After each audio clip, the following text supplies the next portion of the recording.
संस्कृत की क्लास में आज हम 8वां पाठ पढ़ेंगे। राजस्थान के कर्मयोगी स्वामी केशवानंद। पाठ का नाम है स्वामी केशवानंद। तो यह पाठ पहले अपन भूमिका पढ़ लेते हैं कि राजस्थान से रत्न गर्भयम वसुंधरा धीराणां वीराणां लोक देवतानां भक्तानां योगिनां तपस्विनानां सतीनां संतानां च खनिर अस्ति। खनी का मतलब होता है खान, अस्ति यानी है। राजस्थान के रत्न गर्भ वसुंधरा, वसुंधरा यानी यह जो पृथ्वी है जहाँ पर रत्न उत्पन्न होते हैं, ऐसी यह पृथ्वी में धीर यानी धीरवीर, वीर यानी वीर, लोक देवता हुए, भक्त हुए, योगी हुए, तपस्वी, सती और संत च खनीर अस्ति, यह इन सभी लोगों की खान है। अर्थात यह जो राजस्थान की भूमि है, यहाँ पर रत्न उत्पन्न होते हैं और रत्नों के साथ साथ में ऐसे रत्न भी हुए हैं कि जो धीर, वीर, लोक देवता हुए, भक्त हुए, योगी, तपस्वी, सती और संतों की यहाँ पर खान है। राजस्थान में ऐसे लोग हुए जो रत्नों के समान है और इस पृथ्वी को और अत्यधिक सुशोभित कर दिया। कानि तानि रत्नानि इति केनापि जिज्ञासते, कौन कौन से यह रत्न थे, इस प्रकार केनापि जिज्ञासा कोई भी, जिज्ञासते जानना, चेत यदि कोई इनके बारे में जानना भी चाहता है, तावती भूयसी तेषां संख्या, कि इतनी इनकी भूयसी, भूयसी यानी अत्यधिक, तेषाम यानी उनकी इतनी संख्या है, यत सर्वेषाम कि उन सभी का नाम ग्रहणम न सुकरम, कि खाली नाम ग्रहण, सभी का नाम लेना भी आसान नहीं है। खाली अपन नाम भी ले, परिचय तो बहुत दूर की बात है, हम अगर नाम भी लें तो वह भी आसान नहीं है। इतने सारे यहाँ पर लोक देवता हुए, भक्त हुए, बहुत सारे लोग हुए हैं जिन्होंने इस पृथ्वी को रत्न की संज्ञा दी है। उनके ऐसे अच्छे कर्म किए हैं जिससे यह पृथ्वी गौरवान्वित हुई है। तो अस्याम भूमोः नातिचिरं जातकस्य एवः नररत्नस्य स्वामिनः केशवानंद प्रेरकं जीवनम वृतम अत्र संक्षेपणम प्रस्तुयते। अस्याम एव, इन्हीं में, ये जितने लोग हुए उन्हीं में से इस भूमि पर नातिचरम जातकश, जातक यानी जन्म लिया, कि कुछ समय पहले ही एक, यानी जब ये पाठ लिखा है तब से, कि कुछ ही समय पहले एक व्यक्ति ने जन्म लिया है जो नर रत्न, नर यानी मनुष्य, मनुष्य रत्न स्वामी केशवानंदस्य, मनुष्य रत्न में स्वामी केशवानंद का प्रेरक यानी प्रेरणादायक जीवन वृत्त का अत्र यानी यहाँ पर संक्षिप्त रूप में प्रस्तुत किया गया है। कि यहाँ पर इतने सारे लोक देवता हुए हैं, भक्त हुए हैं, योगी हुए हैं, उन सब में जो स्वामी केशवानंद है उनका संक्षिप्त में परिचय यहाँ पर प्रस्तुत किया गया है। तो पाठ अब शुरू करते हैं कि स्वामी केशवानंद कौन थे, कहाँ जन्म हुआ है, जीवन परिचय क्या है, कैसे उनके जीवन में उन्होंने इस प्रकार स्वामी बने और क्या क्या उनके जीवन में घटनाएं घटित हुई है। स्वामी केशवानंद से जन्म पौष मासे 1940 तमे विक्रम संवतः ईस्वी 1883 राजस्थानस्य सीकर जनपदे मंगलूणा ग्रामे अभवत्। स्वामी केशवानंद का जन्म पौष मास में 1940 तमे विक्रम संवत ईस्वी 1883 राजस्थान के सीकर जनपद में, जनपद यानी जिला, सीकर जिले में मंगलूणा ग्राम में हुआ। कि इनका जन्म कहाँ हुआ, राजस्थान के सीकर जो जिला है उसके मंगलूणा ग्राम में हुआ। अस्य पितुः नाम, इसके पिता का नाम ठाकुर ऋषि ढाका था। इनके पिता का नाम ठाकुर ऋषि ढाका इति इस प्रकार था। और मातुश्च नामः सारा इति आसीत, और माता का नाम था सारा। अर्थात जब आपको केशवानंद का जीवन परिचय पूछे तो इनका जन्म जो है वह 1940 विक्रम संवत और ईस्वी 1883 में राजस्थान के सीकर जनपद में मंगलूना ग्राम में हुआ अभवत। पिता का नाम ठाकुरसी ढाका, माता का नाम सारा इस प्रकार था। यह इनका जीवन परिचय है, याद रखना। जन्म कहाँ हुआ है? सीकर जनपद में, मंगलूना ग्राम में। पिता का नाम ठाकुरसी ढासा, माता का नाम सारा। आगे देखिए, बाल्ये केशवानंदस्य नामः बीरमा इति आसीत्। बाल्य यानी बाल्य अवस्था में जब वह छोटे थे तो ये जो केशवानंद नाम है, इन केशवानंद का नाम बीरमा आसीत, यानी बचपन का क्या नाम था? बीरमा। तो पूछा जाए केशवानंद के बचपन का नाम क्या था, तो केशवानंद के बचपन का नाम था बीरमा। आसीत, आसीत का मतलब था। यदा एष बालक, यदा यानी जब, एष यानी यह, जब यह बालक सप्तवर्ष कल्पः, सप्तवर्ष यानी 7 वर्ष का था, जब यह बालक 7 वर्ष का आसीत यानी था, तदेव, तदा प्लस एव, तब ही उष्णम एकम आश्रितः, उष्णम यानी ऊंट, उष्णम यानी ऊंट, ऊंट एकम, यह संधि विच्छेद है, उष्णम एकम, एकम यानी एक, आश्रितम यानी आश्रय लेकर के, संधि विच्छेद है, उष्णम एकम आश्रित्य, एक ऊंट का सहारा लेकर के रतनगढ़ स्थले, रतनगढ़ स्थल में जीवन यापनम, जीवन यापन को कुर्वन, यह संधि विच्छेद है, कुर्वन प्लस अश्य, यानी कुर्वन यानी करते हुए, अश्य यानी इसके, किसके? केशवानंद के या बीरमा के। पिता दिव्यंगतः, पिता मृत्यु को प्राप्त हो गए। क्या था कि जब यह बालक 7 वर्ष का था तब एक ऊंट का सहारा लेकर के रतनगढ़ स्थल में जीवन यापन कर रहे थे। यानी सीकर जनपद के मंगला गांव में एक रतनगढ़ नामक एक स्थल था, वहां पर एक ऊंट का सहारा लेकर के, यानी एक ऊंट था, उससे ही अपनी आजीविका चला रहे थे। और आजीविका चलाते चलाते ही, कुर्वन अश्य करते हुए ही, इनके पिता की मृत्यु हो गई। कितनी उम्र में? मात्र 7 वर्ष की उम्र के थे तब इनकी पिता की मृत्यु हो गई। जो पारिवारिक जो स्थिति थी वह अच्छी नहीं थी और उसमें भी पिता की मृत्यु हो गई। पितुः प्रयाणात प्राग एवं, पितु प्राणायात यानी पिता की मृत्यु, प्राग एव पहले से ही, पिता की मृत्यु से पहले, विपन्नतायः गरीबी से, यानी पिता की मृत्यु के पहले ही गरीबी से, यानी पहले से ही निर्धनता थी, उस निर्धनता में श्रेष्ठी ग्रहेशु, श्रेष्ठी यानी सेठ जी के घरों में, यानी जो धनिक वर्ग थे उनके घरों में, गोधूम आदि पेषणम यानी गेहूं इत्यादि पीसना, गोधूम आदि पेषणम, पेषणम यानी पीसना, गोधूम यानी गेहूं इत्यादि कोई भी धान वगैरह अनाज है उनको पीसना, पात्र माजनम बर्तन को साफ करना, इति एव आदि भी इस प्रकार ही, आदि भी आदि कार्यों में, आदि कार्यों से, यथा कथचित जैसे तैसे,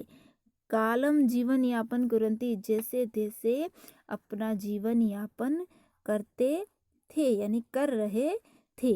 अश्य बालकस्य इस बालक की, वराकी, वराकी का मतलब होता है बेचारी, वराकी बेचारी, वराक बेचारा, अगर पुल्लिंग है तो वराक और स्त्रीलिंग है तो वराकी, तो बेचारी माता इदानीम इस समय, वेधव्य, वेधव्य यानी विधवा, यानी पति मर चुका है तो विधवापन के कारणाद, कारण से, इतो अपि विपदाम अभिभूतः अभवतः और अत्यधिक विपदा उसके ऊपर आ गई, यानी पहले से गरीबी थी। उसके पिताजी जो थे वह एक ऊँट का सहारा लेकर के जैसे तैसे जीवन यापन कर रहे थे, और वह जो माता थी और उसके पिताजी भी थे वह सेठ जी जो बड़े धनिक वर्ग होते हैं उनके घरों में काम करते थे। इनकी माता जो थी वह गेहूँ इत्यादि पीसती थी, बर्तन साफ करती थी, और इस प्रकार से दोनों पति पत्नी जो मेहनत करके जैसे तैसे अपना जीवन यापन कर रहे थे। और इस बालक की यह जो बेचारी माता है वो इस समय विधवापन के कारण और अत्यधिक इनके ऊपर विपदा आन पड़ी। क्यों विपदा आन पड़ी? क्योंकि पहले पिता थे वह भी मेहनत कर रहे थे, अब पिता की मृत्यु हो गई तो सारी जिम्मेदारी किस पे आ गई? माता के ऊपर आ गई, और माता बेचारी अकेली रह गई और खुद का और अपने बेटे का जीवन यापन दोनों का करना है। तो बेचारी माता जो है उसके ऊपर और अत्यधिक संकट आ गया। आगे देखें, उच्चते ही कहा गया है। क्या कहा गया है? छिद्रेषु अनर्था बहुली भवंती। छिद्रेषु, छिद्रेषु का मतलब होता है कि बड़े खेद से, या अपन यूँ कह सकते हैं कि कमजोरी। अनर्था यानी समस्या, अनर्थ होना, कोई मुसीबत आनी, समस्या आनी। बहुली भवंती बहुत अत्यधिक होती है, यानी अगर कोई कमज़ोर होता है तो उसके ऊपर और अत्यधिक समस्याएं आती है। जैसे कि कोई व्यक्ति अगर कमज़ोर है तो वो ज़्यादा बार बार बीमार पड़ता है, तो कहते हैं कि बेचारा पहले से ही तो कमज़ोर है और अत्यधिक बीमार पड़ता है। तो कहते हैं कि जो कमज़ोर होता है उसके ऊपर समस्याएं, परेशानी और अत्यधिक पड़ती है। समस्या के ऊपर और अत्यधिक समस्या आती है, ऐसा कहा गया कि यानी समस्या है और उसमें भी और अत्यधिक समस्या होती है। इदानीं मातु, इस समय माता के सहयोग करने के लिए बीरमा बालकेन, उस बीरमा बालक के द्वारा गोचारणम कार्यम आरब्धम, गाय को चराने का कार्य प्रारंभ कर दिया। यानी अब देख लिया मेरी माता अकेली है और कैसे करेगी, तो उस छोटे से 7 वर्ष के बालक ने सोचा कि मुझे भी माँ की सहायता करनी चाहिए। इसलिए उस बालक ने गोचारण यानी गायों का चराने का कार्य प्रारंभ कर दिया। जो धनिक वर्ग है उनके गाय हैं तो उनको चराने का कार्य प्रारंभ कर दिया। जो खेलने कूदने की उम्र थी, पढ़ने लिखने की उम्र थी, उस समय बेचारा बालक जो है उसने अपने घर की जिम्मेदारी समझी और वह गायों को चराने का कार्य उसने प्रारंभ कर दिया। तो उस बालक ने गाय को चराने का कार्य प्रारंभ कर दिया। तदानीन्तः दीनहीन ग्रामीण, उस समय यानी उस समय का जो सामाजिक वातावरण था वो कैसा था वो आगे बता रहे हैं। उस समय दीनहीन ग्रामीण यानी जो गरीब ग्रामीण थे, कृषक वर्ग यानी किसान वर्ग, श्रमिक वर्ग, सामंत वर्ग, राजा नवाब संज्ञा वा वैदेशिका नाम च शासका नाम त्रिविधे दास्ताम पंजरे आबद्ध आसीत। यानी उस समय जो गरीब व्यक्ति थे, किसान वर्ग थे, श्रमिक थे, वह सामंत राजाओं के और विदेशियों के शासकों के त्रिविध 3 प्रकार की दास्तां के पिंजरों में बंधे हुए थे, यानी गुलामी में बंधे हुए थे। कौन कौन गुलाम? एक तो विदेशी लोग थे, एक राजा लोग थे और एक सामंत लोग थे। तीनों ही लोग त्रिविध यानी 3 प्रकार से उन लोगों का शोषण हो रहा था और उस दास्तान में, उस पिंजरे में वो बंधे हुए थे। कौन कौन से थे? राजा लोग भी उनके ऊपर अत्याचार करते थे, सामंत लोग भी कर रहे थे और विदेशी शासक जो थे वह भी कर रहे थे। तो बेचारे जो पहले से तो गरीबी थी, गरीबी के ऊपर राजा, सारे अंग्रेज लोग, विदेशी लोग थे, वह भी उनके ऊपर अत्याचार कर रहे थे। इन सभी के पिंजरे में वह बंधे हुए थे। उसके ऊपर क्या हुआ आगे देखें। रोरव नरकः प्राय तेषाम जीवनम आसीत, यानी कि नरक होता है कि हम कहते हैं स्वर्ग में जाएं, नरक में जाएं। अच्छे कर्म करेंगे तो स्वर्ग में जाएंगे, बुरे कर्म करेंगे तो नरक में जाएंगे। वहाँ बहुत प्रकार की यातना दी जाती है, कष्ट दिए जाते हैं। तो यहाँ जो पृथ्वी है, इस पृथ्वी पर जो सामान्य मनुष्य, गरीब व्यक्ति है, श्रमिक वर्ग है, जो किसान वर्ग है, वह रौरव नामक एक नरक होता है। उस नरक में तेषाम जीवनम यापनम, उसमें अपना जीवन यापन कर रहे थे, ऐसा लग रहा था। यानी वह जीवन जी नहीं रहे थे, ऐसा लग रहा था कि वो पृथ्वी पर नहीं जी रहे हैं, अपितु इस रौरव नामक नरक में जीवन यापन कर रहे थे। क्योंकि इतना उनके ऊपर अत्याचार हो रहा था, तो लग रहा था कि जैसे वह पृथ्वी पर नहीं, नरक में जीवन यापन कर रहे थे। अयम पुनः, और इसके ऊपर भी फिर से, पुनः यानी फिर, और यह फिर से क्या हुआ कि गंडस्य ऊपरी पीटकम, यानी हमारे कहीं पर लग जाती है, तो अगर वहाँ पर लगने पर घाव हो जाता है, तो कहते गंडस्य ऊपरी, घाव के ऊपर पिटकह, दूसरा घाव हो जाना। यानी पहले से तो लगी हुई है, लगे पर पुनः लग जाना और घाव हो जाना। तो पहले से तो कष्ट में थे और कष्ट के ऊपर और कष्ट हो जाना। क्या कष्ट हुआ? संवृत हो गया। यत की भयंकर दुर्भिक्ष काल समापन, भयंकर अकाल उस समय आ गया। दुर्भिक्ष काल यानी अकाल, उस समय भयंकर अकाल हो गया। पहले से तो गरीबी थी, ऊपर से जो सामंत वर्ग, देशी विदेशी शासक वर्ग थे, राजा लोग थे, वह सभी इन लोगों के ऊपर और अत्याचार करते थे। बेचारों के ऊपर कर लगाते, टैक्स लगाते थे, उनका शोषण किया करते थे। तो वह अपना जीवन वैसे भी नरक के समान जीवन यापन कर रहे थे। और उन सब की ऐसी भयानक स्थिति समाज की थी। और उस स्थिति में भी क्या हो गया? गंडस्य ऊपरी पीटकम, यानी कि घाव के ऊपर और घाव हो गया, अर्थात उस समय भयंकर अकाल हो गया।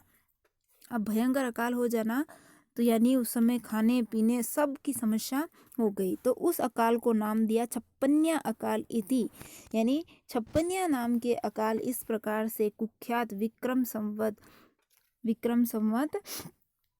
1956 तमस्य तस्मिन दारुणे, उस समय दारुण यानी कठोर दुर्भिक्ष अकाल, उस भयानक अकाल में प्राण धारणम अपि दुर्भरम आसीत, प्राणों को धारण करना भी दुर्लभ हो गया था। यानी इतना भयंकर अकाल हो गया था कि प्राणों को धारण करना भी दुर्भर हो गया, अर्थात जीवन यापन करना भी दुर्भर हो गया। क्यों? ऐसी क्या स्थिति हो गई थी उस समय? तो उस समय चतुर्दिक्षः, चारों दिशाओं में जलम न एव, न यानी नहीं, एव यानी ही, जल नहीं था। अन्नम न एव, अन्न भी नहीं था।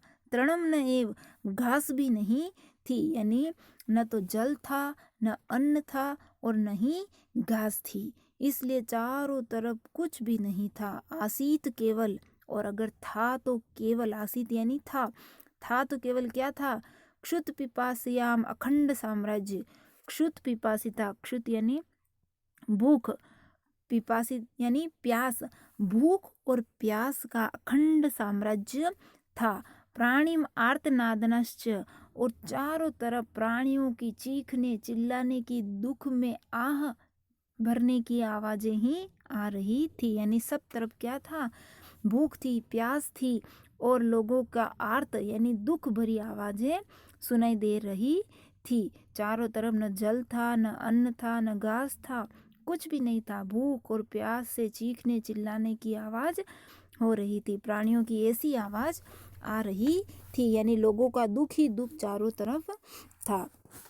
समी वृक्षाणाम त्वच, क्षमी जो वृक्ष होता है एक प्रकार का, उस समी के वृक्ष की त्वच, त्वच का मतलब होता है खाल, त्वच यानी त्वचा, त्वचा यानी खाल, समी के वृक्ष की खाल को भरुट यानी तिरचट्टा, भरुट यानी तिरचट्टा नामक घास को खादित्वा, खा करके मनुष्य जो है यथा कथचित जैसे तैसे करके प्राणम रक्षितवान प्राणों की रक्षा कर रहे थे। यानी शमी की वृक्ष थी, उसकी खाल जो होती है उसको खा रहे थे, चिरचट्टा की घास को खा करके यानी घास फूस को खा करके जैसे तैसे करके अपने प्राणों को बचा रहे थे। पशुवः प्रायः काल कल्विताः, और पशुओं को तो बेचारे को घास ही नहीं मिल रही थी क्योंकि मनुष्य खाने लग गए थे, तो पशु तो प्राय मृत्यु को प्राप्त हो रहे थे। पशुवः यानी पशु प्राय काल कल्वितः यानी मृत्यु को प्राप्त हो रहे थे। पशु तो प्राय मृत्यु को प्राप्त हो रहे थे क्योंकि उनको घास नहीं मिल रही थी, पानी नहीं मिल रहा था। एतौ मातौ पुत्रः, और ये दोनों जो माता पुत्र थे वह भी क्या कर रहे थे, जनपदात जनपदम, जनपद यानी ऊपर बताया था मैंने यहाँ पर, जनपद यानी जिला, जिले से, पदात यानी पंचमी विभक्ति, एक जिले से जनपद दूसरे जिले में क्या कर रहे थे, एक जिले से दूसरे जिले में, ग्रामात ग्रामम एक गांव से दूसरे गांव को, अटंतौ आसह भटक रहे थे। बेचारे कहीं किसी को पता चलता है कि उस गांव में कुछ खाने का है, उस गांव में पानी है, उस जिले में पानी है, तो गाड़ियाँ उस समय होती नहीं थी, तो बेचारे पैदल पैदल भूख प्यास में तड़प तड़प करके और एक जिले से दूसरे जिले में जा रहे थे, एक गांव से दूसरे गांव में भटक रहे थे कि कहीं से भी पता चले कि यहाँ कुछ है खाने को, तो बेचारे वहाँ जा रहे थे।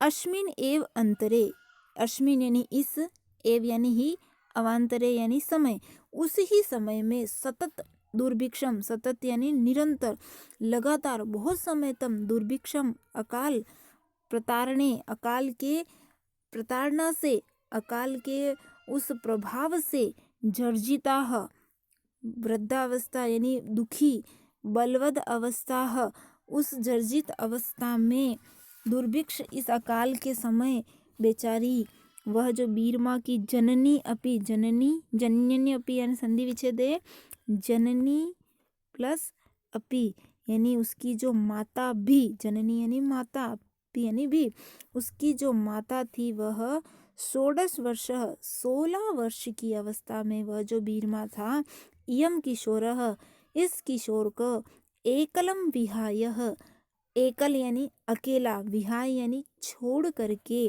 दिव्यम प्रयाताः मृत्यु को प्राप्त हो गई। यानी इस प्रकार से लंबे समय तक भयंकर अकाल पड़ने की वजह से और इस तरीके से एक जगह से दूसरी जगह भटकते रहने से